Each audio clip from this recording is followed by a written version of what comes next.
nuestra entrevista principal tenemos al jurista Víctor Turbí. Víctor, además de abogado, sobre todo en el área penal, es un especialista en seguridad social. Estuvo al frente del Consejo de la Seguridad Social durante un buen tiempo y es un experto en esta materia. Buenos días, Víctor. Buenos días, Mónica. El mundo, de verdad, un placer para mí el hecho de que me hayan invitado a su tan importante programa. Víctor, el tema de Odebrecht lo quiero tratar desde el punto de vista jurídico. Vimos ahí a los abogados que están acusando al magistrado de violar, digamos, las reglas legales, el debido proceso. ¿Cómo tú ves esto? Mira, de manera elemental no vamos a entrar en cuestiones de aspectos técnicos, porque sería una cuestión más profunda y amplia. Sin embargo, se puede observar que la decisión que toma el magistrado es apegada al derecho y apegada a las normas del debido proceso, que demandan esta etapa del proceso. De manera sencilla, lo siguiente: hay una solicitud de medida de coerción de parte del Ministerio Público, el cual tiene como objetivo principal de que el juez le imponga una sanción carcelaria preventiva, pero a su vez anticipada a esos justiciables. Este requerimiento debe estar fundamentado en algunas pruebas, que de hecho, en principio, ahora en esta etapa, el Ministerio Público no tiene que aportar todas las que tenga de cada imputado, pero sí las que tengas. Las defensas técnicas deben tener conocimiento de ellas. Entonces, eso es lo que ha reconocido el juez, y en virtud de ello, pues ha recesado el proceso para que las defensas técnicas puedan tener conocimiento y existan algunos principios esenciales en el proceso, que son igualdad frente a la ley, igualdad frente a las partes, y ya en esta discusión no puede una defensa mañana alegar que a un imputado se le impuso una medida y ellos no tenían conocimiento del fundamento de la misma.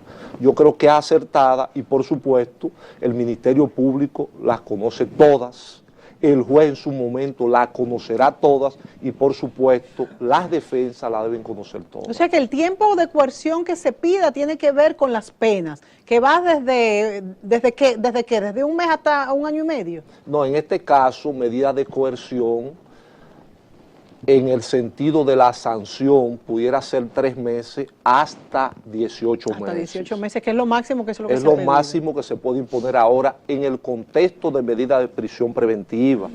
Pudiera ser una garantía económica que entiende el juez, pudiera ser una presentación ante las autoridades o pudiese ser un arresto domiciliario. Esas son, o es más bien la carpeta de posibilidades que finalmente tendría el juez, independientemente de la solicitud que ha formulado el Ministerio Público. Eso es lo que se va a definir ahora la semana bien, próxima. Hay una situación y es la siguiente. Es cierto que aquí no estamos en una etapa preliminar, una etapa preparatoria en donde el juez determina si los imputados van a juicio, sí o no, o si se le está juzgando y se puede decir condenar o absolver a un imputado de esto. Pero en esta etapa la defensa tiene que tener las pruebas. ¿Por qué sería articular una defensa, unos medios de prueba, una defensa o unos medios de prueba que puedan ir en consonancia con el debido proceso? ¿Qué implica esto? De manera sencilla. No es lo mismo una defensa no teniendo, que es un derecho constitucional de los imputados, independientemente del derecho que tiene el Ministerio Público a aspirar a estas sanciones anticipadas. Pero no es lo mismo una defensa teniendo conocimiento de las pruebas, claro, y que pueda decir qué le vincula a esos imputados. Es un derecho, ¿no? Tener el ¿Qué conocimiento defensa de las yo pruebas puedo articular ahora si en vez de pedir una presentación periódica digo, no, es una garantía que me debo de ir, o me debo de ir de una propuesta de arresto domiciliario? Entonces, por eso, deben de conocer las pruebas en esta etapa. No es un valor per se o profundo a las pruebas, pero sí las partes la deben conocer. Ahí consiste finalmente lo que es esta etapa del proceso. Licenciado Víctor Turbí, yo quisiera entender mejor, como decíamos ahorita, después de todo este lío, si es que así se puede llamar, esto del derecho que es tan complicado, ¿qué define que sea una garantía económica a que sea una prisión, sea domiciliaria, sea en la cárcel, porque ¿por qué? Porque es una garantía económica y no es tenerlo ahí lo que se necesita. ¿Por qué suple el dinero? La presencia, sea domiciliaria, sea la presentación. ¿Por qué? Lo que pasa es que, tal y como usted ha señalado, esta es una carpeta que tiene el juez a los fines de poder imponer una de ellas, es decir, la prisión preventiva, que es la última de esta carpeta, el arresto domiciliario, presentación periódica, una garantía. ¿Cuáles casos? El juez está en el deber y en la facultad de analizar quién o quiénes de esos justiciables pueden calificar para una medida determinada de esa. Y en esto obviamente tiene que ver mucho el arraigo de estas personas, de estos justiciables. Porque yo lo que digo y arraigo es que es muy fácil que ahora paguen $1 millón y se vayan, aunque fuera $1 millón. El arraigo, para su casa. El arraigo tiene que ver con la afiliación existente en las diferentes vertientes que puedan tener estos justiciables, en el ámbito económico, en el ámbito familiar, en el ámbito inclusive de funciones que puedan estar ahora mismo. No, ellos no se van a ir. Ahora bien, hay una situación. ¿Cuál es la discusión? Y en esto la población siempre aspira a la sanción, a la más grave.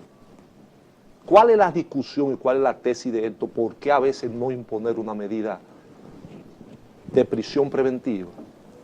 Porque en primer lugar, la última medida que se impone es la prisión preventiva. Sí, y en segundo lugar, y esto es importante, porque la prisión preventiva es una sanción anticipada.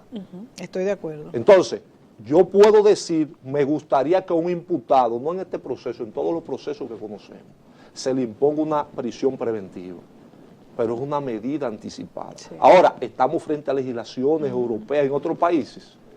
A usted se le sanciona una prisión preventiva de 1 año, 18 meses. Posteriormente se demuestra su inocencia.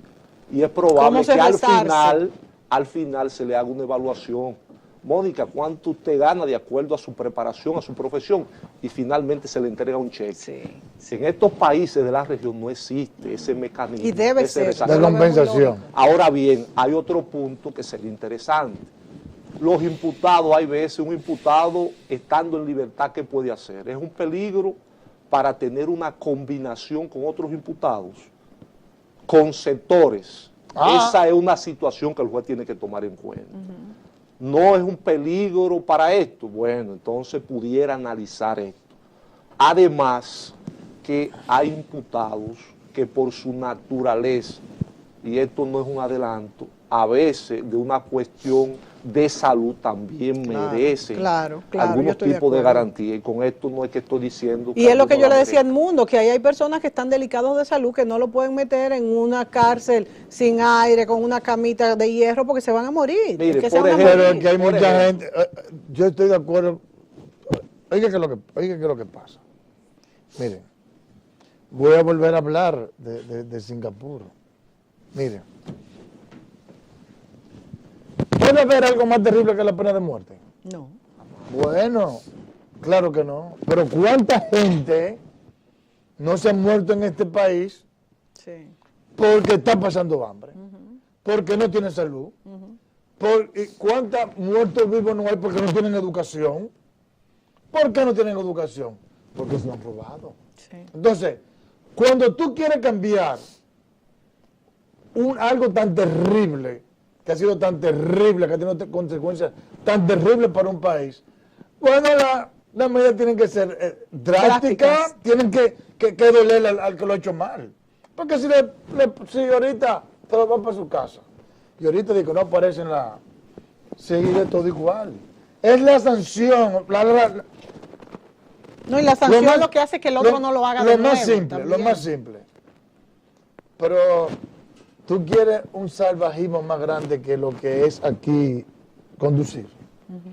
Vete para Estados Unidos y mira a los dominicanos que son salvajes aquí para que tú veas cómo conducen allá. Porque saben que lo van a sancionar. Claro. El problema es que aquí no hay miedo a la sanción. Entonces, la única manera de los norteamericanos y ninguno de los países que han logrado el desarrollo y que son organizados, no es porque esa gente son más inteligentes que nosotros. Hay muchísimos locos en Estados Unidos, pero hasta los locos tienen ciertos controles porque saben que la ley les va a llegar. Entonces, yo necesito que por lo menos en esta situación extraordinaria haya decisiones extraordinarias. Es lo que yo pienso. Sí, mire, en honor a la verdad, todo el que me conoce desde el punto de vista jurídico sabe que yo soy un abanderado de la sanción. En una legislación, en un país que no hay sanción, el ciudadano no tiene temor a nada. Y día a día comete ilícitos, comete toda clase de atropello, arbitrariedad. Siempre y cuando esto se aplique llevando a cabo un debido proceso. Claro, claro. Ahora bien, hay un punto que usted ha tocado que es excelente.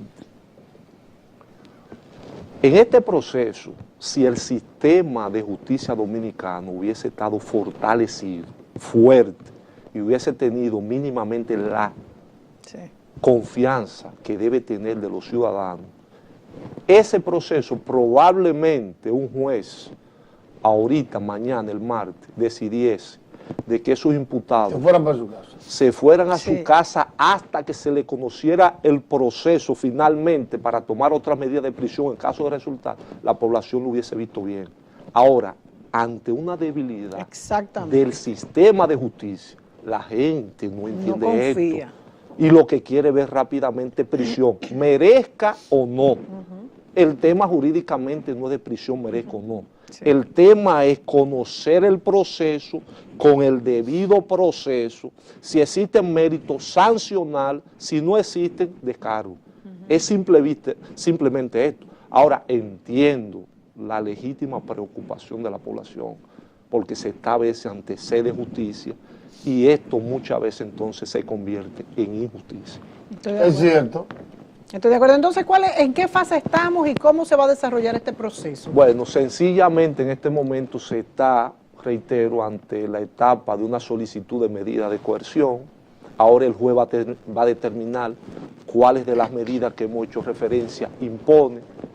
El Ministerio Público tendrá el plazo para investigar que le otorgue el juez. Ahora están ¿Que oscila entre qué plazo y qué plazo? Pudiese oscilar entre los mismos 18 meses que se está solicitando. O sea que esto va para... Ahora, pudiese el juez imponer una medida de coerción consistente en 3 meses. O sea que la medida de coerción dura el plazo que se va a dar para la investigación. Para la investigación, pero sobre todo se está solicitando la complejidad del proceso. Claro. Que esto implica aumentar casi doble todos los plazos de investigación y del proceso como tal.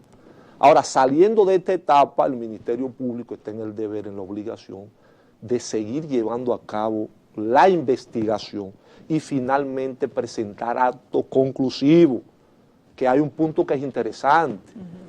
Ahora se entiende que el Ministerio Público está acusando de manera formal y no lo es así. El Ministerio Público está imputando, está señalando, usted merece estar en tal lugar. Ahora, yo tengo que seguir investigando para sacar un acto conclusivo y ya presentar todo respecto a usted. Entonces ahí pasa a ser imputado o acusado. Acusado, imputado ahora, pero acusado ya cuando el Ministerio Público tenga el acto conclusivo, que ya se lo presenta al juez para que éste determine si va a un juicio de fondo a ser juzgado o si se le da o no al lugar. Esta etapa inmediatamente pase por el Ministerio Público, cuando presente este acto conclusivo, ya se iría a la etapa preparatoria. Concluye con el acto. Con todo lo que es la investigación.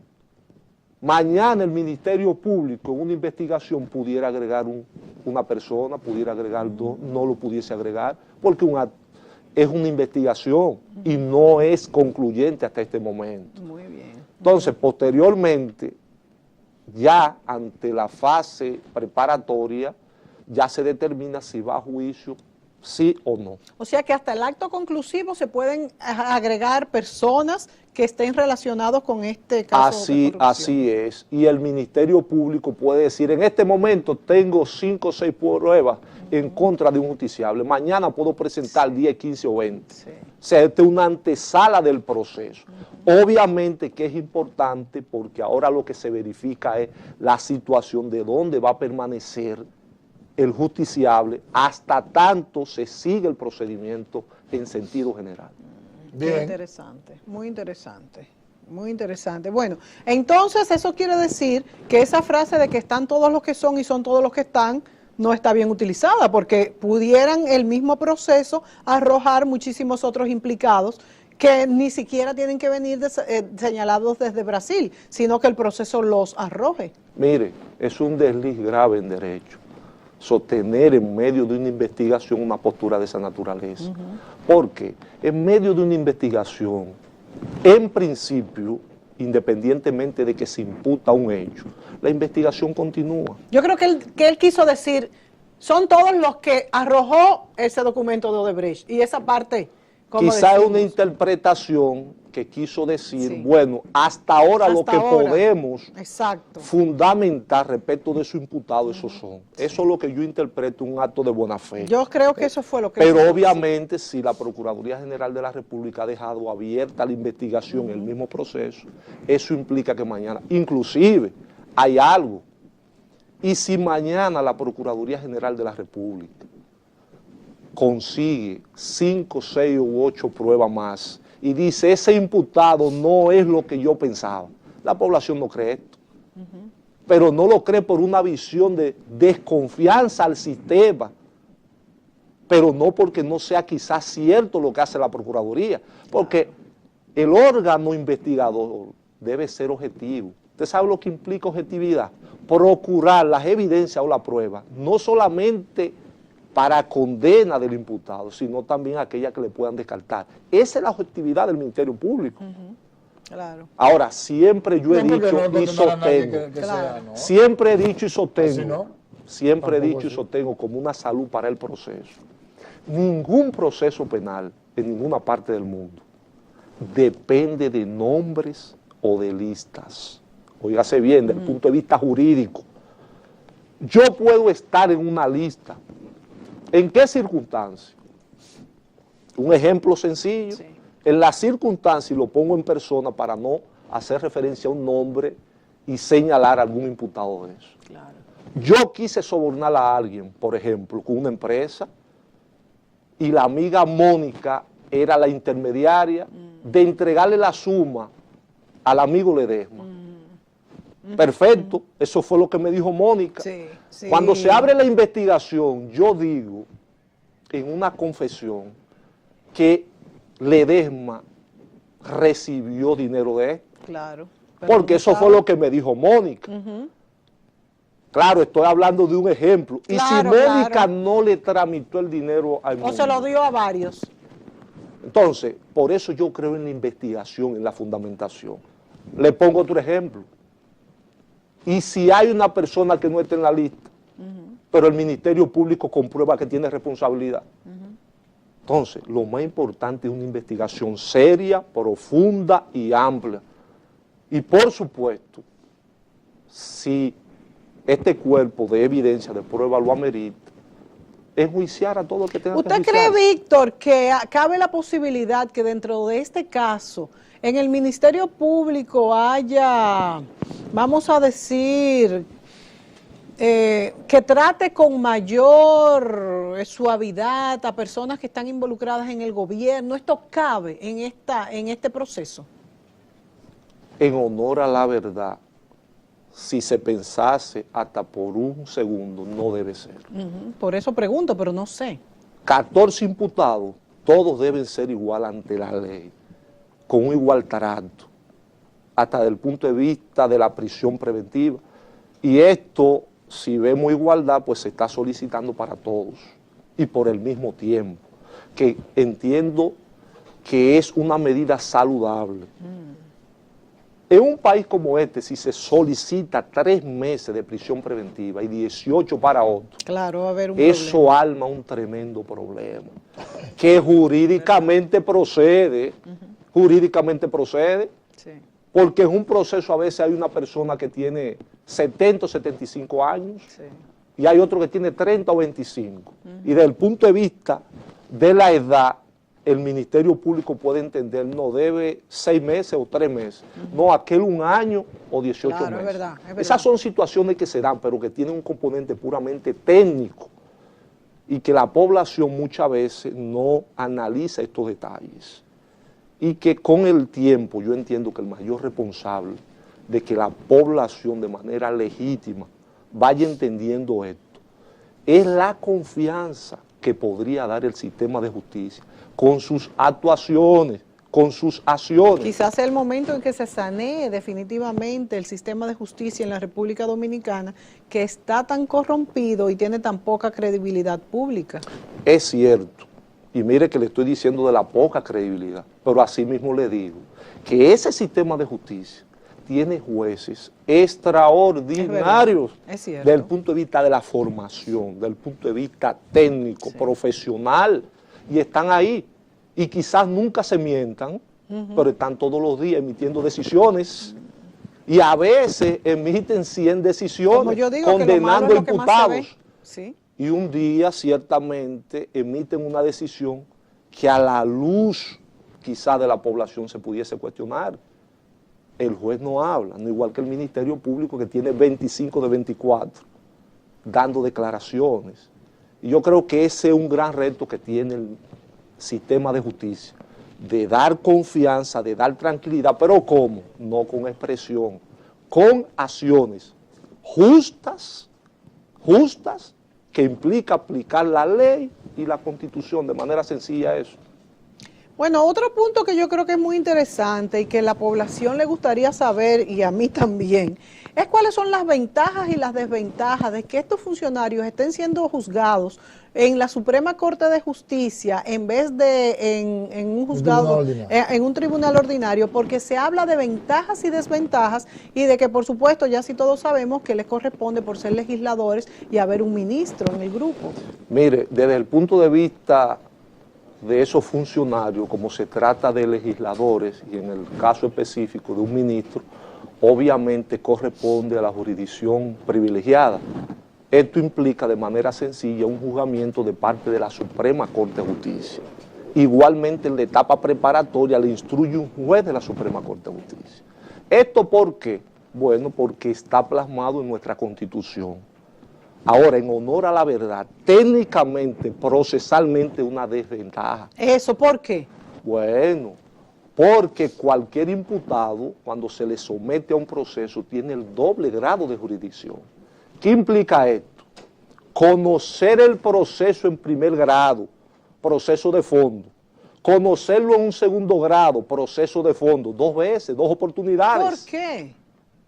2 grados de jurisdicción. Ahora, la jurisdicción privilegiada solamente tiene un solo y único grado. Entonces viene la pregunta, ¿por qué? Interesante, Mónica. ¿Por qué?